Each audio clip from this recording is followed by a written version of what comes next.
Imagine running this, like, massive multi-million rand food processing facility here in South Africa. Oh, yeah, big operation. Right. Yeah. You've got high-speed bottling lines, automated packaging, cutting-edge robotics. The works. The works. And then an auditor walks onto your floor, points to a bucket of mop water just sitting in a hallway near a loading dock, and shuts down your entire production line.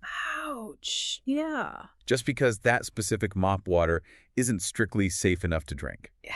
I mean, that sounds completely absurd, right? But legally and practically, that is exactly the regulatory baseline we're dealing with today. It is a brutal standard to me. It really is. But it's the reality of the engineering landscape right now. The days of treating plant water like just another utility, like assuming the compressed air or the 220-volt electrical supply will just work. Those days are long gone. Okay, let's unpack this, because for you listening, whether you're the process engineer sizing the equipment or, the technician sweating through the actual installation, or even the plant manager trying to bulletproof your HACCP file, this is the deep dive you need. Absolutely. We are looking at a single, highly practical source today. It's this essential article from the knowledge base on the DWT website. It's titled, Food and Beverage Process Water, What the Regulations Actually Require. A very telling title. Right. We aren't looking at marketing material today. We are looking at the law. And that is really the only lens that matters when your plant's compliance is on the line. I mean, we're going to look at the cold, hard numbers, the chemical realities of our municipal supply networks, and the exact physical barriers you have to build to keep a plant safe. So we have to start with the foundational law, Regulation R638 of 2018. The big one. The big one, yeah. This falls under the Foodstuffs, Cosmetics, and Disinfectants Act. And when it comes to water, the entire legal framework of that regulation essentially rests on one very unforgiving sentence. And it is, water means potable water that complies with SANS 241. Just that one sentence. Just that. Yeah. And, I have to push back on the sheer scale of that requirement. When you're on the floor dealing with thousands of liters an hour, inheriting the SANS 241 standard for every single mention of water seems financially and operationally punishing. Oh, it's a massive burden. Right. Wash-up water, hand wash water, boiler makeup water. Yeah. There's no softer standard. Like, why deliberately write a law that makes zero distinction between the water going into the actual beverage and the water being sprayed on the floor grates? Well, what's fascinating here is the absolute ruthlessness of cross-contamination logic. Okay. The regulators, they don't care if you promise that the washdown water won't touch the final product. Because promises don't stop bacteria. Exactly. The mechanism of contamination is rarely a direct pour. It's aerosolization. Oh, the mist. Right. When an operator hits a floor grate with a high-pressure hose, the kinetic energy of that water shatters the droplets. It creates an invisible mist, an aerosol that can carry bacteria from that filthy drain all the way up into the air handling units, or directly onto a sterilized conveyor belt like 50 meters away. If that water isn't SANS 241 compliant to begin with, you've just seeded your entire production line with pathogens. So a single splash basically acts as a transport mechanism. Yes, exactly. That forces the baseline to be drinking water quality across the board. If it touches the environment, it is in the chain. The logic is that you simply cannot control where a microbe travels once it's introduced into the plant environment. Yeah. Therefore, you have to stop it at the boundary. Stop it at the door. Yeah. Which means we need to look closely at those boundary parameters. For SANS 241, and we are referencing the consolidated 2024 edition here, what does that compliance actually look like on a daily operational basis? It's strict. Yeah, you're looking for E. coli not detected in 100 milliliters. Yeah. Operationally, your turbidity must sit at or below 1 NTU. Free chlorine can be no more than 5 milligrams per liter, and the pH is bounded between 5 and 9.7. And those are the non-negotiables. You cannot fudge those numbers. And, that 2024 edition brought in a critical legal update that formalizes what serious engineers have known for a very long time. Tank testing. Yes. It legally mandates monitoring regimes for static storage tanks and water tankers. You now have to test them fortnightly for indicator parameters. Which, frankly, is about time. Long overdue. You see these massive black polyethylene tanks sitting out in the South African summer sun. If the residual chlorine drops out of that water, you don't have a storage tank anymore. You have a multi-thousand-liter bioreactor. A literal breeding ground. Exactly. But this raises a major practical issue. If SANS 241 is this unbending, like if you need absolute zero E. coli and less than 1 NTU, how is a commercial auditor actually verifying that when they walk in? Well, in the context of HACCP, which falls under SANS 10330 and SSC 22000, the utilities clause explicitly corners water used as an ingredient or a contact surface. The auditor isn't just looking at the water itself. They're looking at your proof of control. They demand three specific things: a specification, which is legally SANS S241, evidence, meaning your physical lab test results, and crucially, control of your risk points. The physical infrastructure. Exactly. We're talking about the tanks, backflow preventers, hose stations, and dead legs. Oh, dead legs are a nightmare. From a microbiological mechanism standpoint, why are auditors so hyper-focused on dead legs in the piping? Like, we all know they're bad practice, but what is actually happening inside a stagnant piece of pipe? It's all about the mechanics of biofilm. Okay. So a dead leg is a capped-off T-junction or a redundant pipe run where water just stops flowing and stagnates. When water sits there, the trace amounts of bacteria naturally present even in treated water by the way they settle on the pipe wall. And they just wait. They do more than wait. They secrete a sticky matrix called extracellular polymeric substances, or EPS for short. EPA. This matrix hardens into a physical shield. It's like armor. Chemical sanitizer flowing past the dead leg will literally bounce right off that shield. You're kidding. So the chemicals don't even reach them. Nope. The bacteria then multiply safely inside this little fortress, and they continuously break off into the main water flow, seeding your plant forever. Wow. Yeah.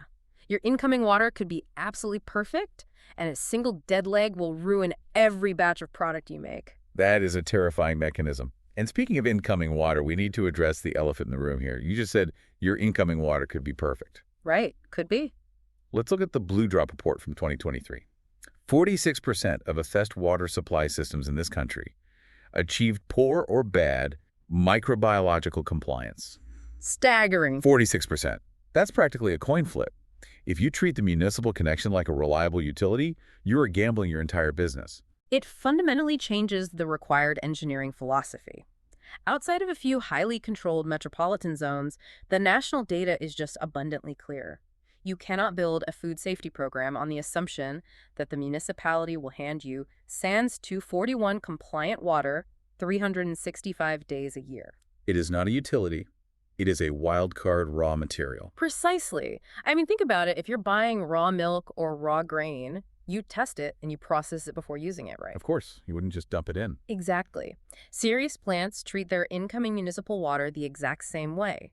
It requires its own dedicated verification and processing step. Auditors know the Blue Drop statistics just as well as we do. They read the same reports. They absolutely do. So if your control measure in your HACCP file is simply, "we use municipal water," they will write you up for a major nonconformance. Hope is not an acceptable engineering control. So if the tap is compromised, or at best highly unpredictable, you have to physically build a fortress at the boundary of your plant. You need a defense system. You really do. Let's trace the water path of a standard, robust food plant treatment train.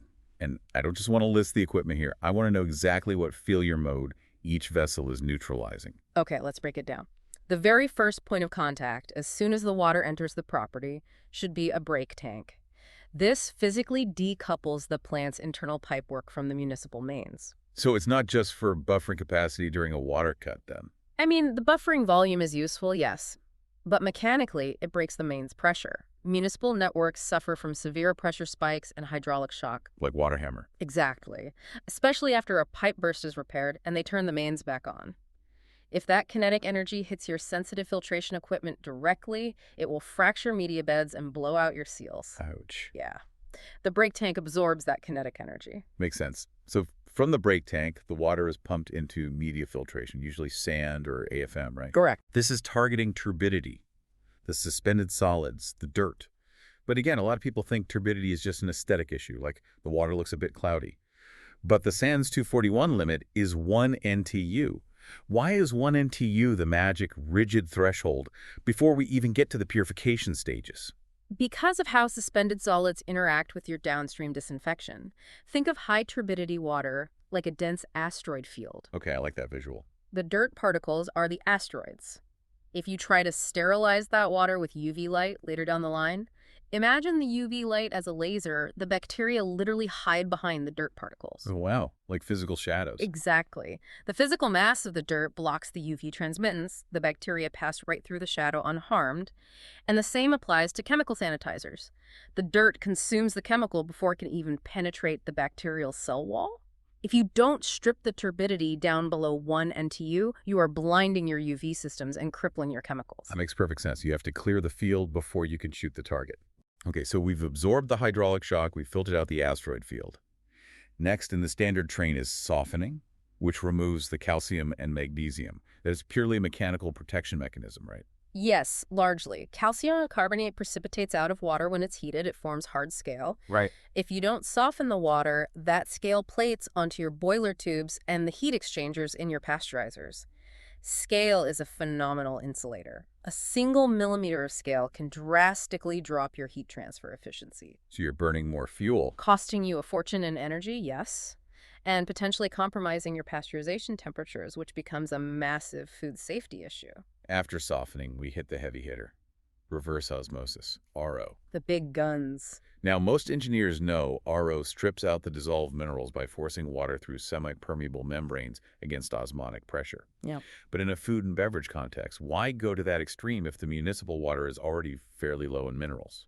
To establish a flat, unmoving baseline. What do you mean? Well, municipalities change their water sources. During a drought, they might switch from a surface dam, which usually has low dissolved solids but high organics, to a deep borehole. And the borehole water is totally different. Entirely different. Massive mineral hardness, lots of silica. If you don't use RO, the chemical profile of your ingredient water will wildly swing back and forth based on what the municipality is doing that week. And that messes with the recipe. Huge impact. That changes the taste, the mouthfeel, and the chemical stability of your final beverage.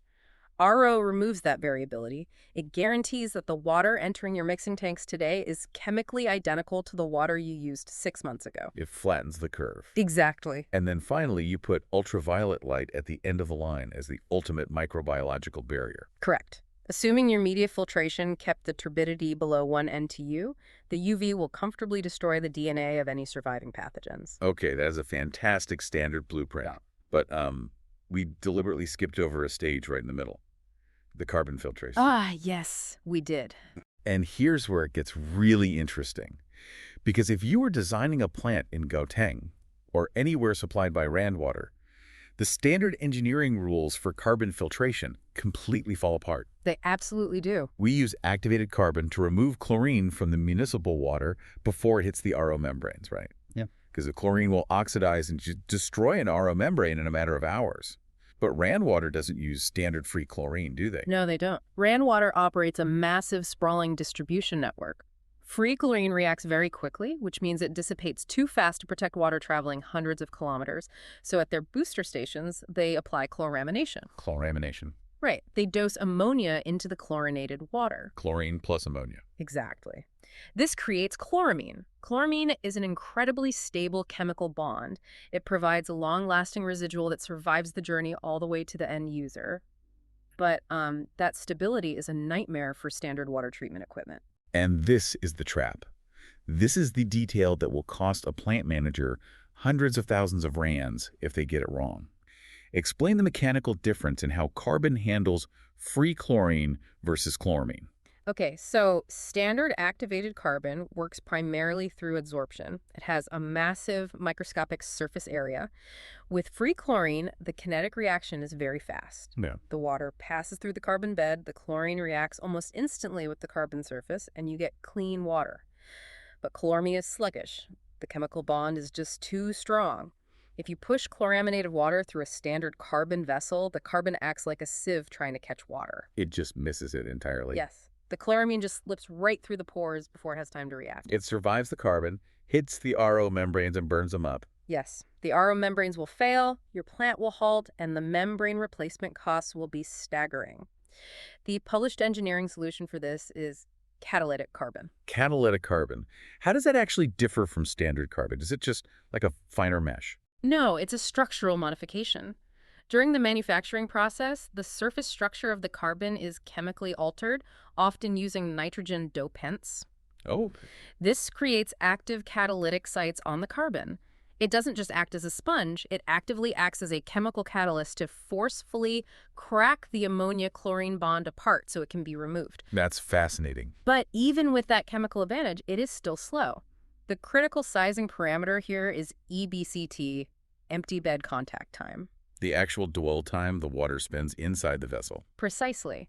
To remove chloramine, the published requirement is around 3 minutes of empty bed contact time with catalytic carbon. 3 minutes. Standard chlorine removal is what, less than a minute? Often much less. So if you just tell a supplier, hey, I need a carbon filter for 10,000 liters an hour, and they size it based on standard free chlorine kinetics, the physical vessel they deliver will be less than a third of the size you actually need. You will install it, sign off the project, and immediately start destroying your downstream equipment.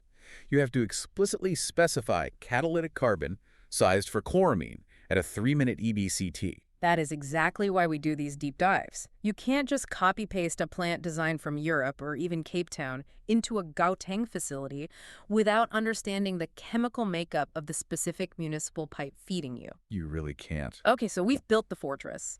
We've managed the hydraulic shock. We've filtered the asteroid field. We've navigated the chloramine trap with catalytic carbon, flattened the mineral profile with RO, and nuked the bugs with UV. Sounds bulletproof. We have flawless ingredient water. But let's look at the end of the production cycle. CIP.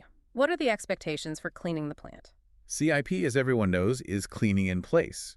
You circulate heated caustic to dissolve fats and proteins. You run acid to drop mineral scale, and you push chemical sanitizers to kill the bugs. Standard procedure. Right.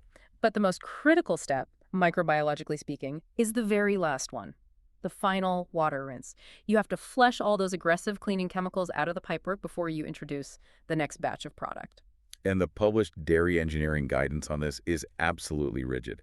It states that the final rinse water must be potable quality with the total viable count sitting at or below 100 colony-forming units per milliliter, 100 CFU per mil. And coliforms must be completely absent. 0. If we connect this to the bigger picture, the mechanism here is obvious, but it's often overlooked in plant design. Think about the chronological order of operations. Okay. The final rinse water is the absolute last physical substance to touch the stainless steel contact surfaces of your equipment before the new product is introduced. Right. So if your CIP water is contaminated, you just hit the reset button on all your cleaning efforts. Exactly. You can spend millions of rands treating your ingredient water through that massive RO and UV skid we just talked about. But if you try to save a bit of money by plumbing raw municipal water directly into the CIP final rinse phase, you are undoing everything. That's all for nothing. If the municipality experiences a turbidity spike or a microbiological failure on that specific day, you will push that contaminated water directly into a pristine, sterilized mixing tank. The chain of hygiene in a facility is only as strong as that final CIP rinse. The final rinse water must be engineered to the exact same standard as your product water. So what does this all mean? Let's bring it all together for the engineers and the auditors listening out there. When you look at your plant's water schematic, you have to mentally classify the municipal connection as a hazardous raw material, not a guaranteed utility. The legal specification you are bound to is SANS 241, right down to the mop bucket. And when you're audited, you need physical evidence that your treatment train, your brake tanks, media filters, RO, and specifically sized catalytic carbon can handle the worst the supply network can throw at it. And that is the exact thought I want to leave our listeners with today. Yep. When you calculate your loads and size your systems, look at the historical data you are using. If your plant's water treatment system is designed purely to handle the historical average of your municipal supply, you are exposing your business to catastrophic risk. Oh, designing for the average. Yeah. Think about it. What happens to your production uptime and your food safety compliance when the municipality experiences its absolute worst single day of the decade? Does your carbon vessel have the contact time to survive a massive chloramine spike? Does your media filter have the capacity to handle a huge mud load after a pipe burst? Are you designing for the average Tuesday, or are you engineering a barrier system capable of handling the worst-case scenario? Because the law, the auditor, and the final consumer only care about the worst-case scenario. And if you want to review those exact worst-case scenario numbers, the SANS 241 parameters, the CIP CFU limits, or the empty bed contact time specs we broke down today, you can find the full written article in the knowledge base on the DWT website. Highly recommend checking it out. It is an essential read before you draft the P&ID for your next water treatment installation. Until next time, remember, you cannot control what comes out of the municipal pipe, but you are entirely legally responsible for what happens to it next.